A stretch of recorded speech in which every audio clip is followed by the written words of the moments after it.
We continue our special coverage of the July unrest. A business representative in Durban describing how the Hillcrest community has been working together to uplift the area a year on. Newzroom Afrika's Karinda Jagmohan is tracking that story for us.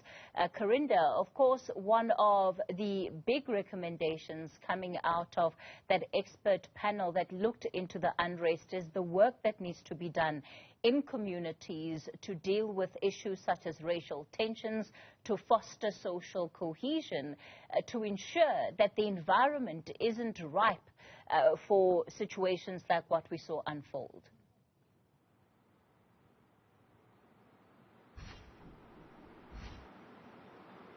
Absolutely, Kathy. The July unrest really laid bare the tensions that are already existing in communities. Even though previously were possibly denied by community members, we saw how this unrest was stirred by both politics and poverty, and then even the rot of racism emerging apparently at some areas, including Phoenix, which we have been covering for you. But indeed, we've also been hearing from community representatives and business owners about how those events have led them to understand once again the importance of communities coming together, especially when we know already the current situation in South Africa is largely divided. When you look at the spread of poverty, you have areas like Hillcrest, which is a relatively plush suburb, but is surrounded by a number of informal settlements and impoverished areas, and residents not necessarily living on equal lines or equal types of living situations. But following that July unrest, the Hillcrest community were among those that decided that it was indeed time for all communities to band together and help each other, especially when you have those in plush suburbs that can afford to actually pass out the necessary relief aid that many impoverished communities need at the time, thereby trying to bridge the relationship between communities, and more so for those residents who can afford to do so, to give back to these communities in terms of rebuilding existing infrastructure. For example, Hillcrest was one area where communities from the various types of areas, suburbs or informal settlements banded together to protect entrances into areas where there are major shopping markets. So that actual area wasn't touched in a way where we saw other areas when it came to looting and violence.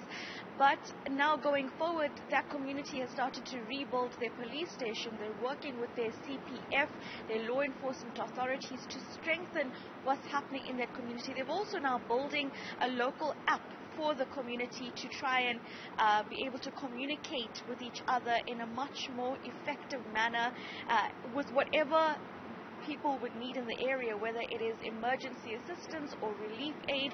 They're trying to now build relationships.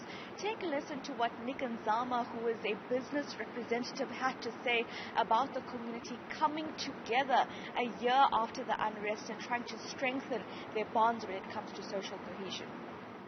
Look, what happened is the biggest what you call glue between the community and SAPS is the CPF. So what we had to focus on in the Outer West area is to rebuild the CPF and strengthen the CPF. The CPF with business and the community has contributed a lot. If you look at the police station, the trees that you see there, you were falling over onto the road. If you see there's a block where you can see the new palisade fencing that has been put up there. That was funded by the community. The trees were cut by one of the community members who owns a tree felling company, Seapost Tree Felling. So it was a community effort.